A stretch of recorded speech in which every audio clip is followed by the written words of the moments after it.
Good evening, I'm Keisha Butts with the CTV News Update. An early morning fire displaces a Hyattsville family. Firefighters were called to a home at the 4000 block of Ingram Street just before 4 a.m.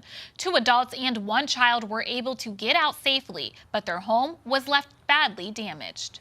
Around 3 o'clock in the morning or so, while we were all asleep, for some reason I woke up and noticed an orange glow in our hallway. And I thought at first that was unusual because we don't really have any kind of orange light that we leave on. But then the thought occurred to me that maybe it's actually a fire. That thought occurred to me, so I went to the hallway and checked it out, and sure enough, right there is a little table with a lamp and things. There was already a fire there, small enough that I thought maybe I could run and get a fire extinguisher that we have in the kitchen, but I looked at it for about 2 more seconds and noticed how fast it was accelerating. Firefighters rescued a dog from the home. No word yet on the cause of the blaze. A union files a lawsuit against the governor challenging his decision to end special federal job benefits. A few weeks ago, Governor Larry Hogan announced that he would end enhanced federal job benefits starting in July. Like other Republican governors and businesses, Hogan expressed concern that many available jobs were going unfilled. Yet the Unemployed Workers Union filed a class action lawsuit seeking an injunction against the governor. According to the Baltimore Sun, the suit also seeks a court resolution to the backlog of state unemployment benefits.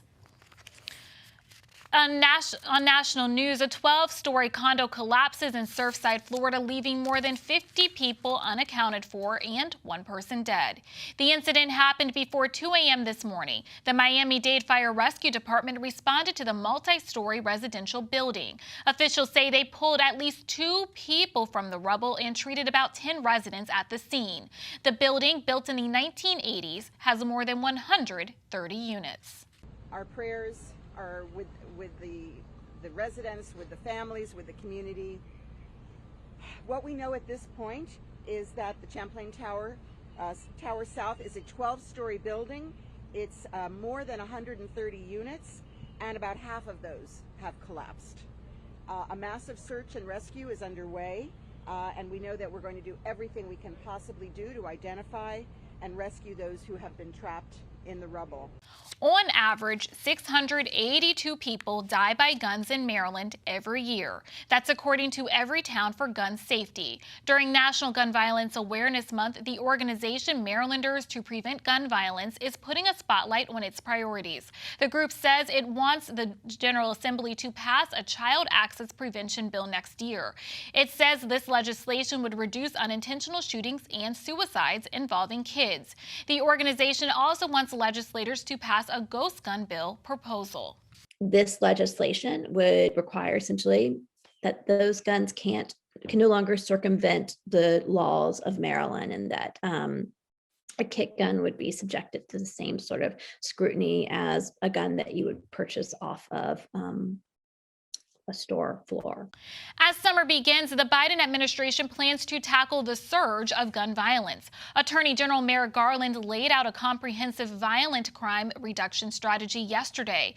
This includes setting strategic enforcement priorities, fostering trust within communities, and investing in community-based prevention programs. The Justice Department will also be working to address the illegal trafficking of guns. Most federally licensed firearms dealers operate legally in selling guns to individuals who have passed background checks. But those dealers that willfully violate the law increase the risk that guns will fall into the wrong hands. Absent extraordinary circumstances, ATF will initiate proceedings to revoke the licenses of dealers that willfully violate the law by failing to conduct required background checks, falsifying records, failing to respond to trace requests, refusing to permit ATF to conduct inspections, or transferring firearms to persons who are prohibited from owning them. President Biden held a roundtable discussion with local mayors and advocates on this issue. Here are the latest COVID-19 numbers. The state's health department has confirmed 66 new cases over the past 24 hours. The positivity rate remains below 1% at 0.6%.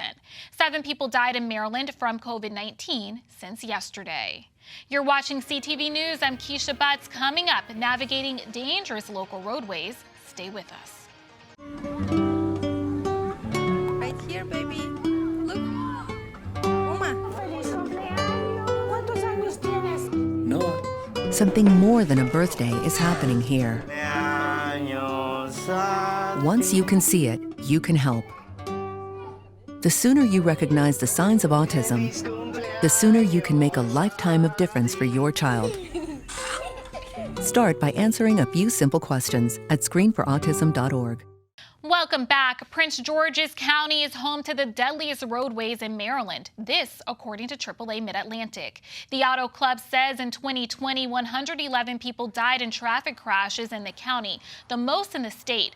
The number also represents a third of all traffic deaths in the greater Washington area. Prince George's also accounted for nearly 38% of all pedestrian deaths in Maryland last year.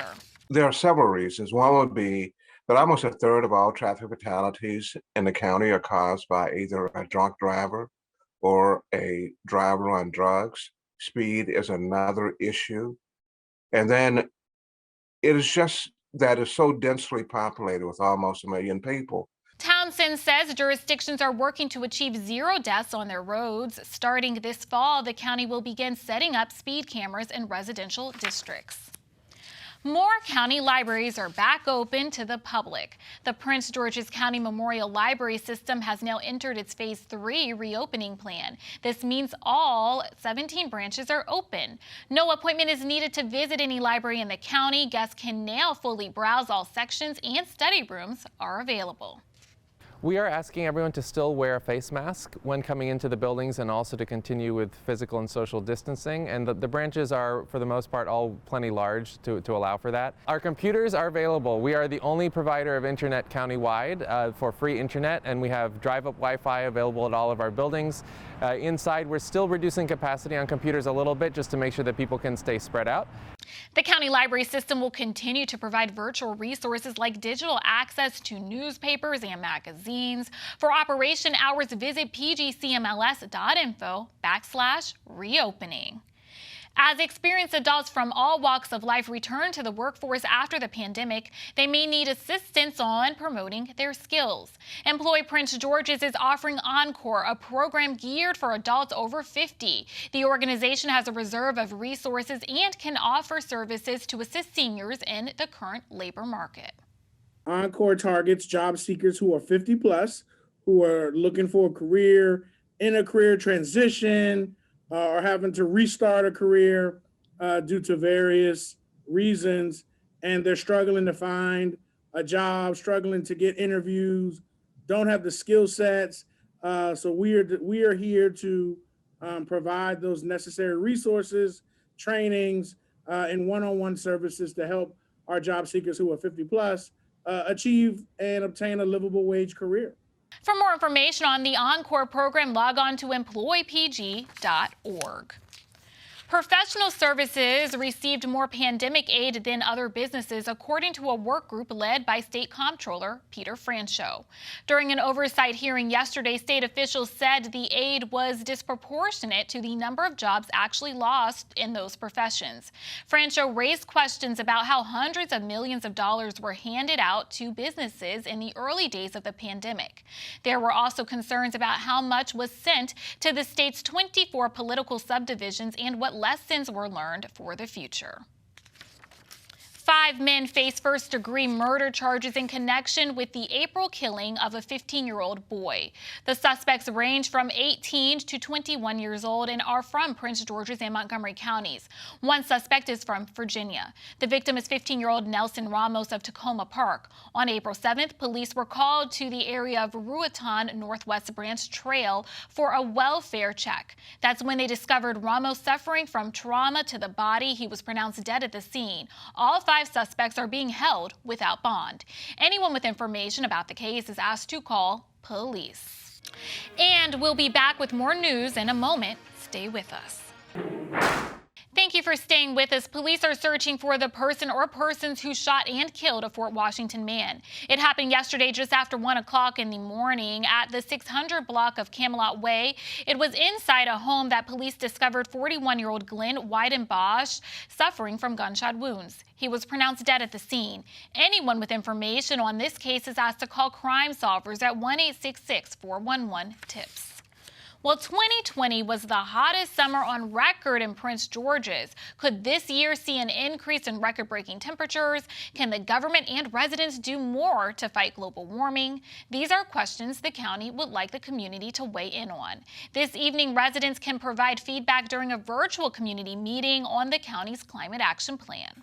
This evening, we will really be listening to the community on their thoughts about how we can move towards implementation on topics such as waste reduction, energy efficiency, implementation of renewable energy in communities and government, in terms of how we may influence our reduction in vehicle miles traveled.